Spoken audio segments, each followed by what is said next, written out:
Shalom Bapak Ibu Saudara yang saya kasih dalam Tuhan. Hari ini kita dapat beribadah kepada Tuhan tentu karena ada teman-teman yang mau repot gitu ya. Mau repot sehingga kita boleh beribadah dengan baik pada hari ini. Teman-teman yang lain mau repot berikutnya? Amin. Dijadwalkan. Kita masuk di bulan Februari dan kita bicara tentang keluarga di bulan Februari ini. Saudara, kenapa keluarga itu penting? Mungkin ada di antara kita yang mungkin berpikir, keluarga, aku belum berkeluarga. Saya yakin ini penting karena setiap kita itu ada di dalam struktur keluarga. Kita bisa menjadi ayah, ibu, mungkin kakek, nenek. Mungkin kita juga bisa menjadi bagian dari keluarga sebagai anak. Saudara, apapun, kita ada di dalam satu keluarga. Mungkin ada di antara kita berkata, saya tidak punya keluarga. Tapi ini juga penting. Saudara, ada di tempat ini, kita punya yaitu namanya keluarga rohani, gereja. Nah saudara, saya membawa tema yaitu tentang kehadiran yang mengubah keluarga. Hari ini, kita tidak akan bicara tentang keluarga yang sempurna. Karena saya yakin tidak ada keluarga yang sempurna.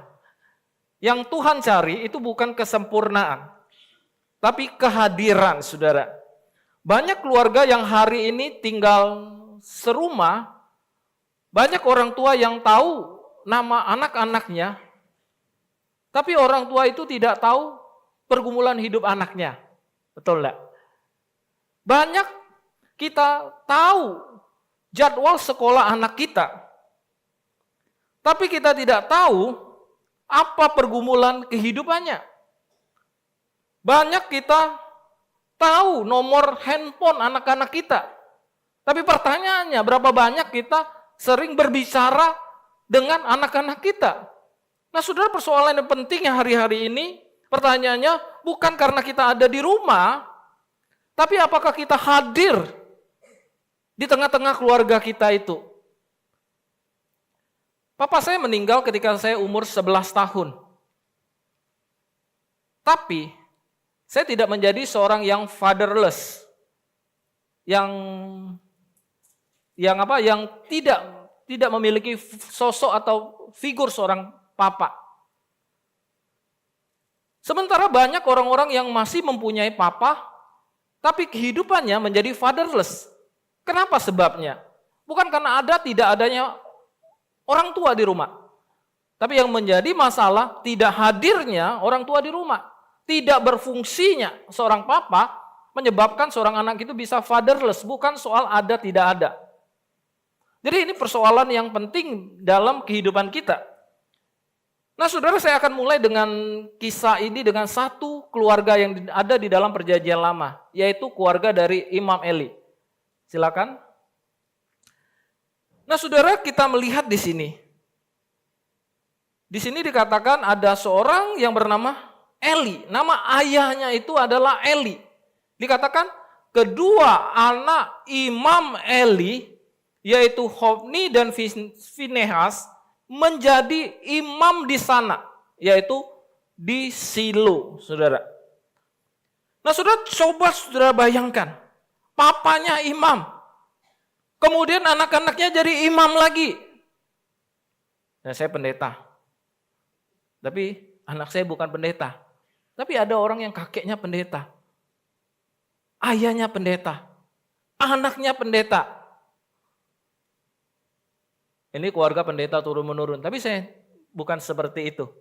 Nah, sudah coba bayangkan kalau ini imam, kemudian anaknya imam lagi. Saudara bisa bayangkan, saudara, apa yang muncul di pikiran saudara? Wow, saudara mungkin berkata, pasti orang baik, kan? Pasti orang yang takut akan Tuhan, bukan? Seperti itu. Tapi apa yang terjadi, saudara? Satu pasal berikutnya, next slide. Dikatakan apa? Anak-anak Eli, Imam Eli, adalah orang-orang yang berkelakuan jahat. Dikatakan apa? Mereka tidak mengenal Tuhan.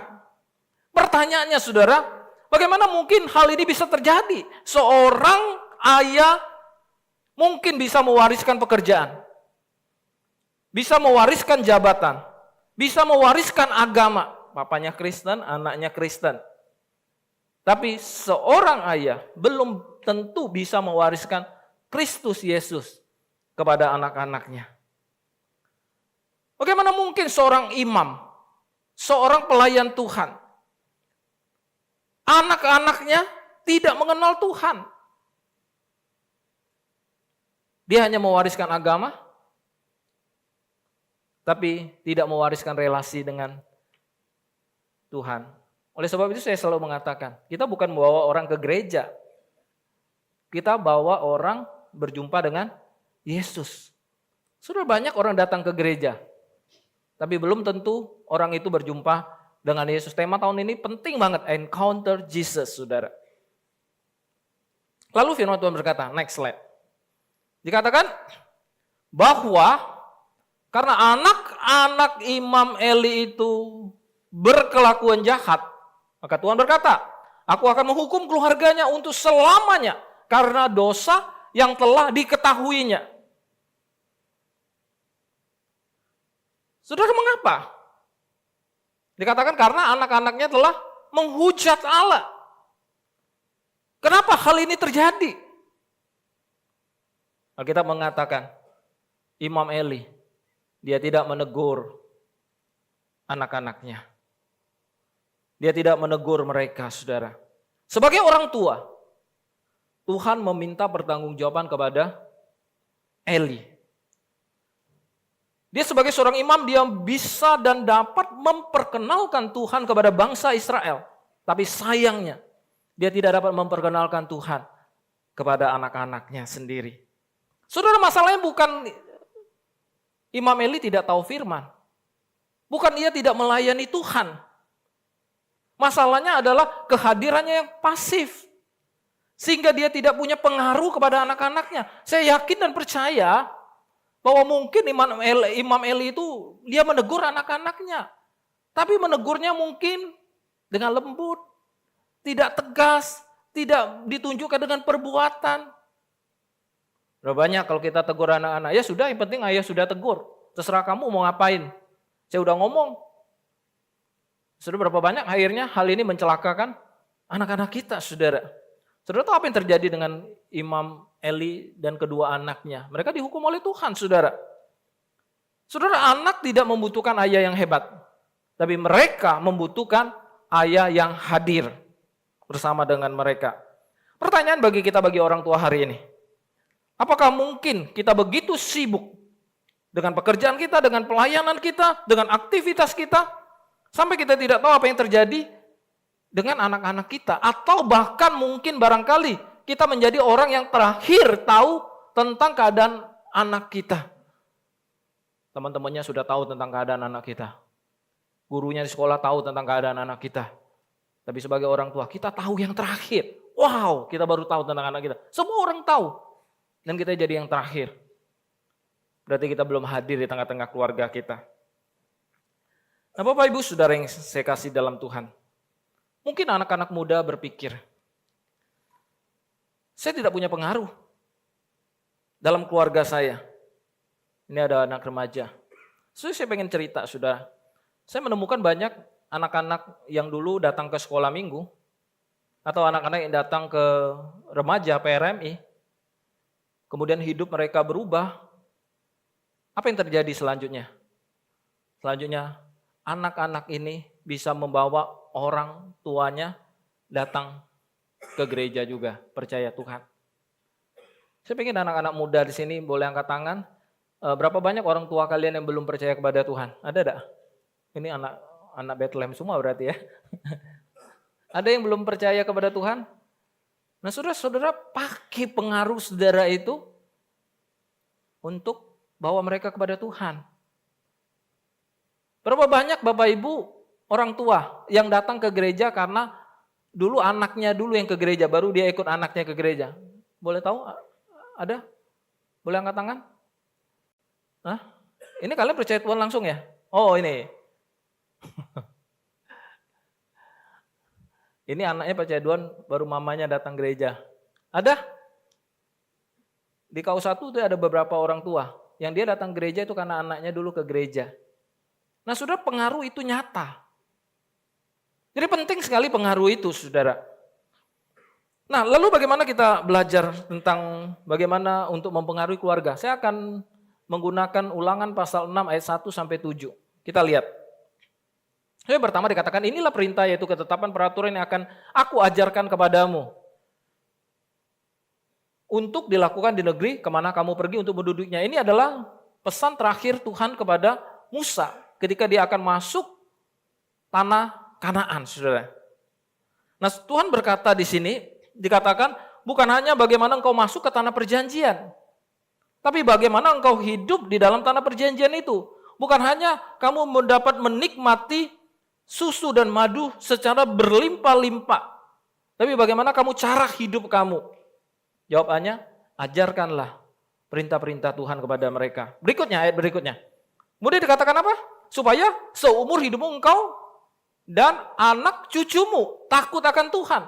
Berarti di sini dari generasi ke generasi keluarga itu bisa takut sama Tuhan. Nah, saya senang di gereja kita, seringkali saya melihat ada keluarga-keluarga yang percaya Tuhan itu dari generasi ke generasi.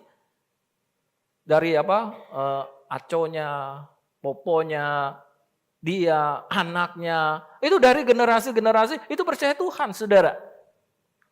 Kemudian apa dikatakan? Bahwa ketika mereka berpegang pada firman Tuhan, ketetapan Tuhan, perintah Tuhan, apa yang terjadi? Yaitu akibatnya supaya lanjut umurmu. Saudara, ini pemuritan lintas generasi tujuannya supaya apa? Supaya kita bisa menikmati umur yang panjang, saudara. Maka ayat berikutnya dikatakan apa? Selain umur panjang, apa lagi yang akan kita terima dari Tuhan? Katakan, maka dengarlah orang Israel, lakukan itu dengan setia. Supaya baik keadaanmu. Saudara, bukan hanya panjang umur, tetapi kita punya keadaan yang baik. Dalam terjemahan lain dikatakan, supaya kita punya kehidupan yang stabil, supaya kita punya kesuksesan, supaya kita punya perlindungan ilahi. Nah saudara, di mana lagi kita bisa mencari umur panjang sama kesuksesan? Saudara, ketika saya melihat dua hal ini yang Tuhan berikan dalam hidup kita, saudara, luar biasa sekali saya melihat betapa baiknya Tuhan itu. Tuhan bukan hanya kita panjang umur, tapi Tuhan ingin kita itu mengalami kehidupan yang stabil, sukses, dan ada perlindungan ilahi. Karena itulah tujuan kita taat kepada perintah Tuhan. Perintah Tuhan bukan untuk merampas kebahagiaan kita, bukan untuk merampas kebebasan kita, tapi perintah Tuhan untuk menjaga hidup kita, supaya kita tidak jatuh dalam kehancuran, saudara. Saudara, banyak anak-anak muda, dia tidak mengerti kenapa harus taat. Sebenarnya ketaatan itu penting, membawa perlindungan Tuhan, Tuhan bisa memaksimalkan kehidupan kita. Lalu bagaimana caranya? Next slide. Dikatakan di sini bahwa kasihilah Tuhan Allahmu. Caranya dengan apa? Dengan segenap hati, segenap jiwa, segenap kekuatan. Kata segenap ini diulangi 3 kali, saudara. Berarti dengan seluruh. Saudara, kita harus mengasihi Tuhan dengan segenap hati kita. Berarti kita harus mengasihi Tuhan itu 100% harus mengasihi Tuhan. Sudah ada banyak orang berkata, mungkin saudara dan saya bisa berkata, mungkin barangkali kita boleh mengasihi Tuhan tidak 100%. Tapi saya katakan itu salah. Karena Tuhan mengasihi kita 100%. Maka kita harus mengasihi Tuhan 100%. Ketika kita mengasihi Tuhan 100%, akan lebih mudah bagi kita untuk mengasihi sesama kita. Amin. Tuhan mengasihi kita 100% karena dia naik ke atas kayu salib, mati. Yang sebentar kita akan rayakan di dalam perjamuan kudus. Itu kasih Tuhan yang 100%. Tanya sudah berapa persen kita mengasihi Tuhan. Oleh sebab itu ajarkanlah anak-anak kita itu untuk mengasihi Tuhan. Caranya bagaimana? Next slide. Caranya itu diajarkan secara berulang-ulang. Ini namanya intensional. Secara sengaja, secara konsisten. Supaya apa? Kita membicarakan firman Tuhan pada waktu apa? Duduk, sedang dalam perjalanan, berbaring, bangun. Berarti kita tidak bisa bertumbuh. Sebuah pemuritan itu tidak bisa terjadi hanya karena engkau datang ke gereja ini setiap minggu 2 jam sekali. Tidak bisa, saudara. Kalau saudara datang setiap minggu 2 jam. Setiap minggu untuk saudara bisa dimuridkan. Pemuritan itu adalah kehidupan sehari-harimu. Harus terhubung dengan Tuhan. baru kita bisa dimuridkan, saudara. Ini dengan sengaja dan konsisten, saudara. Kita bertumbuh lewat relasi yang dekat. Sudah lihat ini ada relasi kan? Selain intensional, ada kondisi apapun di dalam kehidupan kita, ada relasi, ada teladan di sini kita melihat. Oleh sebab itu, saudara, hari ini saya akan mengajak kita melihat 3 hal sederhana. Ini saya kutip dari Pendeta Peter Tenci. Prinsip MRI. Saudara tahu dalam dunia medis ada dokter di sini. So MRI itu untuk melihat di dalam kehidupan kita kan, di dalam tubuh kita. Nah, Tuhan ingin kita itu diteropong di dalam kehidupan kita, saudara, di dalam diri kita, hati kita, saudara. Yaitu pertama, modeling. Saya terjemahkan menjadi teladan. Kedua, relasi yang intim. Dan ketiga, intensional, secara sengaja dan konsisten. Yang pertama, saudara, kita lihat menjadi teladan. Saudara, apa artinya menjadi teladan? Sederhananya, saya ingin mengatakan hidup kita itu sedang ditiru. Anak meniru orang tuanya, baik yang positif ataupun negatif. Saudara, murid meniru guru. Dan orang-orang sekitar itu meniru kita, saudara. Suka atau tidak suka. Oleh sebab itu, Paulus berkata, ikutlah teladanku. Tapi tidak stop sampai di situ. Saya juga bisa berkata kepada saudara, ikut teladan saya. Tapi tidak berhenti sampai situ. Papa mama bisa mengatakan pada anak-anak, ikut teladan saya. Tapi tidak berhenti sampai situ. Seperti aku mengikuti teladan siapa? Kristus. Saudara, Imam Eli, dia tidak menegur anak-anaknya. Mungkin dia berkata kepada anak-anaknya, tapi dia tidak tegas, saudara. Dia berbicara tapi tidak bertindak.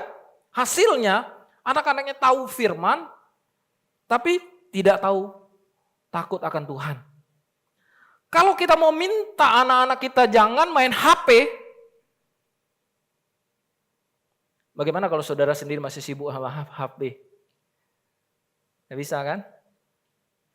Kalau saudara ingin anak-anakmu hormat sama Tuhan,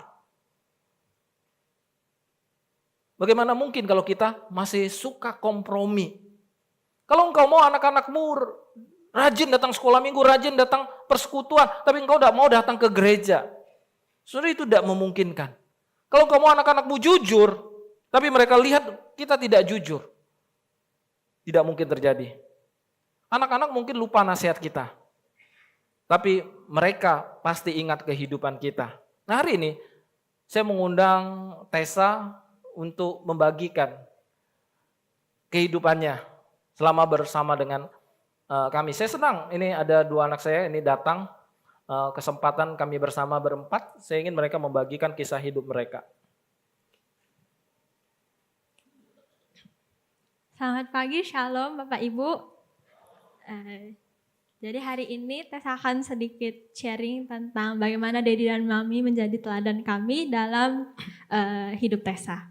Yang pertama itu mau cerita tentang teladan iman. Jadi yang pertama, Daddy dan Mami itu selalu menekankan kalau kita itu harus ibadah. Jadi setiap hari Minggu selalu diingatin, dan juga kemanapun kami pergi, yang utama itu selalu diingatkan untuk carilah tempat beribadah segera. Jadi kita selalu cari tempat ibadah, dan juga selalu didorong untuk ibadahnya offline. Dicari tempat ibadah yang bisa kita tertanam, dan juga bisa kontribusi, bisa ikut pelayanan. Itu yang selalu diajarin. Jadi ceritanya pada tahun lalu waktu libur musim panas, Tessa itu perlu pindah kota. Tessa pindah ke Hainan untuk magang, ikut program magang selama 1 bulan. Nah di situ langsung diingetin, nanti carilah gereja ya. Waktu itu gak tahu kenapa agak sulit untuk cari gereja, jadi gak ketemu-temu. Akhirnya Tessa bilang sama Daddy, udahlah Daddy, nanti Cece gerejanya online aja lah. Kan sebulan juga cuman. Tapi taunya Daddy langsung turun tangan, Daddy cari, dan akhirnya Daddy dapat 1 alamat gereja. Dan pada 1 bulan itu Tessa gereja di gereja yang Daddy ada kasih ke Tessa itu. Jadi dari hal ini Tessa belajar, mereka bukan hanya mengingatkan, tapi mereka juga bantu. Jadi biar bisa iman kami itu tetap terjaga walaupun kami lagi di luar dan jauh gitu. Yang kedua itu teladan iman dalam percaya penuh sama Tuhan. Jadi ini cerita tahun ini, di tanggal 1 Januari kemarin, Mami Dedi kan merayakan ulang tahun pernikahan yang ke-25.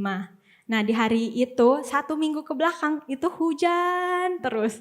Jadi Tessa tuh istilahnya mau bantu lah. Kan kita nanti tempatnya mau pasang kursi juga sampai keluar rumah.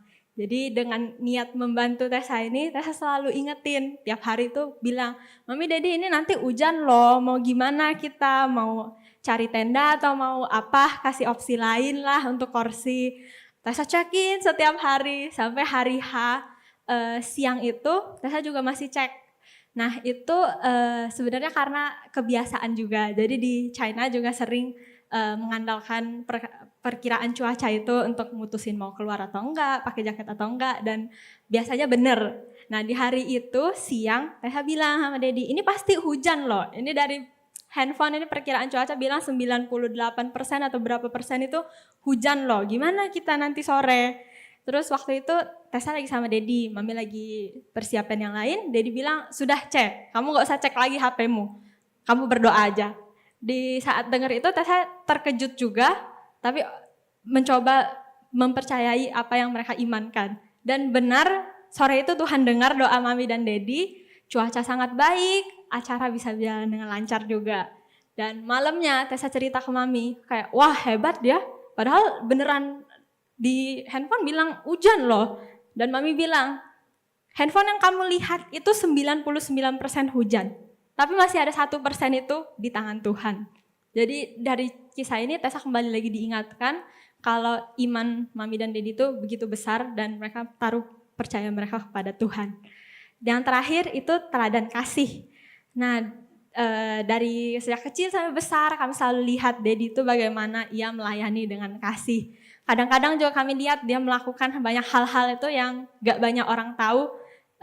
Yang kadang-kadang kami sebagai anak tuh lihat kayak ini udah lebih dari batas tanggung jawab Dedi sebagai pendeta dan pekerjaan dia gitu loh. Tapi Dedi Mami tetap melakukannya dengan kasih. Bahkan kami juga lihat banyak sekali waktu itu yang tercurah mereka curahkan untuk pelayanannya. Nah, meskipun sudah melakukan banyak hal baik lah ya, tapi rintangan itu tetap masih ada dalam pelayanan juga melalui banyak rintangan dan tantangan, tapi tindakan kasih yang mereka tetap lakukan ini menjadi contoh nyata dari apa yang mereka suka ajarin ke kami. Kalau mau mengasihi, mau membantu, itu harus dengan pikiran, jangan minta imbalan. Jadi kita harus dengan tulus dalam bantu melakukan kasih itu. Dan sebenarnya dari di tengah proses ini juga dalam hidup kami juga melihat, kami semakin besar, kami juga melihat sebenarnya hidup kami ini banyak terberkati juga dari orang-orang di sekitar Mami Dedi juga, dari jemaat-jemaat di gereja ini, komunitas gereja ini, banyak sekali orang-orang yang membantu kami dalam perjalanan hidup kami ini. Karena itulah Dedi juga sering bilang akhirnya ngajarin kami nantinya kalau kalian sudah hebat, sudah gede, sudah sukses, kalian harus belajar untuk bisa juga mengasihi hamba Tuhan nantinya. Hamba-hamba Tuhan yang kalian lihat dalam hidup kalian kalau bisa kalian harus belajar juga support mereka. Karena pelayanan mereka ditaruh Tuhan itu bukan mereka sendiri pelayanan, tapi sebenarnya ada orang-orang lagi di sekitar mereka yang membantu pelayanan mereka. Dan itulah juga orang-orang di sekitar Mami Dedi juga yang terus membantu Mami Dedi, keluarga kami sampai hari ini. Jadi untuk menutup, Mami dan Dedi jadi teladan bagi kami, tapi Mami dan Dedi terkadang juga ada kesalahan, tidak sempurna. Mami dan Dedi juga terus mengarahin kami, enggak hanya belajar dari teladan manusia, tapi harus teladan yang sumber utama, yaitu teladan Kristus. Kembali ke Dedi. Oke, makasih. Menjadi teladan itu bukan bicara kesempurnaan. Kita sebagai orang tua tentu bisa salah. Ketika salah, kita minta maaf. Nah saudara, tidak ada orang yang tidak berbuat salah. Jadi menjadi teladan itu mengharuskan kita hadir di tengah-tengah mereka dengan sengaja memberikan waktu. Dan inilah prinsip penting untuk kita. Yang kedua Yang kedua itu apa? Relasi yang dekat, saudara.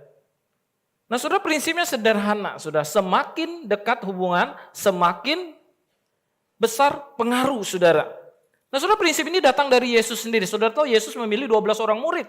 Kemudian dia dekat sama mereka, sudah menyertai dia, murid-murid itu. Kemudian Yesus baru mengutus mereka, saudara. Jadi pengaruh lahir dari kebersamaan. Tidak ada waktu bersama, tidak ada relasi, tidak ada pengaruh. Itulah sebabnya Alkitab berkata pergaulan yang buruk merusakkan kebiasaan yang baik. Siapa yang paling dekat? Dialah yang paling mempengaruhi. Nah prinsip ini sangat nyata di dalam keluarga. Semakin dekat anak dengan orang tuanya, semakin kecil pengaruh lingkungan. Sebaliknya, semakin anak lebih dekat dengan teman-temannya, semakin kecil pengaruh orang tuanya. Justru jika Anda tidak memiliki hubungan yang baik dengan mereka, kita tidak akan bisa mempengaruhi mereka. Karena itu pertanyaan sederhana. Siapa teman yang terbaik anak Anda ketika dia ada masalah, dia datang kepada siapa? Kepada saudara atau kepada orang lain? Saudara, Imam Eli itu punya posisi, tapi dia kehilangan relasi. Relasi di dalam kehidupan keluarga kita tidak bisa dibangun dengan marah-marah terus gitu ya. Ngomel-ngomel terus ya. Maaf bapak-bapak, ibu-ibu. Tidak bisa dibangun relasi seperti itu. Tapi dengan mendengarkan, dengan kehadiran, dengan memberi rasa aman. Kadang anak itu tidak butuh solusi. Mereka butuh didengar. Ketika relasi dekat, teguran yang keras pun itu bisa seperti kasih. Tapi kalau relasinya jauh, nasihat itu terasa seperti sebuah serangan, saudara. Nah tadi Tessa, sekarang Thea. Dia akan cerita tentang relasi. Silakan.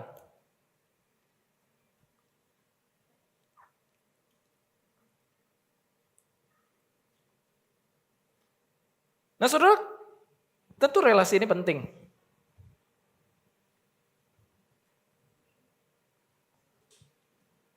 Shalom semuanya.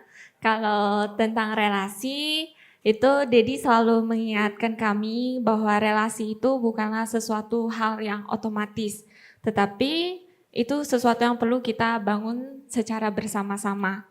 Terus yang tadi Dedi bilang, Dedi sama Mami dari dulu suka cerita ke kami kalau keluarga mereka itu bukanlah keluarga yang hangat atau dekat gitu. Jadi karena itu sejak kami kecil, kami benar-benar bisa merasakan usaha Mami Dedi untuk membangun relasi keluarga ini agar menjadi lebih dekat dan penuh dengan kehangatan. Seiring kami bertumbuh dewasa, proses itu pun menjadi dua arah. Kami tidak lagi hanya menerima, tapi kami juga belajar untuk ikut ambil bagian dalam membangun relasi ini bersama-sama. Tapi tentu prosesnya tidak instan. Contohnya kayak Thea yang saya sadar saya sampai saat ini masih agak sedikit keras kepala, jadinya juga sebenarnya masih suka adu mulut sama Mami Dedi. Tapi lewat proses ini saya juga belajar, bertumbuh, belajar bahwa relasi itu tidak hanya perlu dibangun, tetapi juga dipelihara dengan kesadaran, kerendahan hati, dan komitmen yang terus-menerus. Mami selalu bilang katanya kalau kamu di luar ada tantangan yang kalian hadapi seburuk apapun itu atau kalian mengalami kegagalan, kalian tetap bisa pulang ke rumah, pulang ke tempat yang aman dan kalian akan tetap disambut. Jadi dari yang saya pelajari, menurut saya ketika relasi keluarga inti kami ini benar-benar terbangun, ini yang menjadi support system yang kuat dalam keluarga kami. Terima kasih. Oke, terima kasih. Jadi kalau kita ingin memberi dampak, kita harus meluangkan waktu membangun relasi. Nah saudara, kita tidak bisa memuridkan tanpa relasi tentunya pasti. Itu sebabnya relasi menjadi dasar pemuritan. Jadi kita perlu, kalau kita ingin dimuridkan, kita masuk ke iCare. iCare itu ada waktu, kita ketemu dengan rutin, intensional, itu untuk membangun relasi. Apapun itu, relasi membutuhkan waktu dan relasi harus dibangun. Terakhir, secara singkat, intensional itu artinya sengaja dan konsisten. Saudara, prinsip intinya sederhana. Hasil yang baik jarang terjadi secara kebetulan. Hasil itu adalah buah dari kesengajaan, saudara. Amsal mengatakan, didiklah orang muda menurut jalan yang patut baginya. Ini satu kesengajaan. Kalau kita mau dapatkan anak yang baik, didik mereka. Kehadiran yang mengubah keluarga tidak terjadi secara otomatis. Relasi keluarga tidak dibangun dengan sisa waktu yang ada. Tapi dengan kita menyediakan waktu secara sengaja. Sengaja taruh HP ketika makan bersama, sengaja mengadakan makan bersama. Kami selalu berusaha untuk makan berempat. Diupayakan, kadang-kadang nunggu, kadang-kadang kesel, tapi kita tunggu supaya berempat kumpul dan kita makan. Sengaja doa bersama setiap malam, walaupun ada perbedaan waktu, kadang-kadang kita nunggu sampai malam, tapi kami upayakan. Jadi ada sesuatu yang sengaja dan konsisten yang kita lakukan kalau kita ingin memberi satu dampak perubahan di dalam kehidupan kita. Saudara, Imam Eli tahu yang benar, tapi dia tidak pernah bertindak dengan sengaja dan konsisten. Dan itu harga yang mahal yang harus dia bayar. Saya ingin menutup khotbah ini, saya ingin mengatakan kita jangan bermain-main dengan kehidupan kita. Saudara, hidup itu begitu singkat. Saya tanpa terasa tadi itu bilang kita masuk Februari. Saya udah tambah lagi usia 1 tahun, 53 tahun ini. Saudara, begitu singkat hidup itu. Dan pertanyaannya, kita mau mewariskan apa kepada anak-anak kita, kepada generasi berikutnya? Kita harus mewariskan hal-hal yang berpusat pada Kristus. Saya ingin anak-anak saya mengenal Kristus dengan baik, mengasihi Dia, dan memberikan nilai-nilai yang baik kepada mereka. Saudara, memiliki rumah, memiliki tanah, memiliki bisnis, itu adalah hal yang sekunder. Tapi yang penting bagaimana kita mewariskan sesuatu yang akan bertahan selamanya. Saudara, hari ini Tuhan tidak menuntut kita menjadi sempurna. Tuhan mengundang kita untuk hadir dengan benar di tengah-tengah keluarga kita. Melalui teladan, melalui relasi yang dekat, dan melalui sesuatu yang kita lakukan secara sengaja dan konsisten. Mari kita bertanya kepada diri kita sendiri. Apakah saya hadir di tengah-tengah keluarga? Atau saya cuma ada di keluarga? Apakah keluarga saya melihat Kristus dalam hidup saya? Ketika engkau melakukan itu, Alkitab katakan engkau akan dapat panjang umur. Engkau akan dapat hidup yang diberkati oleh Tuhan. Di dalam perlindungan Tuhan. Dan saya sudah merasakan hal itu. Anak-anak bisa kuliah di luar negeri dengan berkat Tuhan. Itu yang saya rasakan ketika kita ikut Tuhan, belajar baik-baik, didik anak baik-baik, dan Tuhan akan memberkati hidup saya, dan Tuhan juga akan memberkati hidup saudara.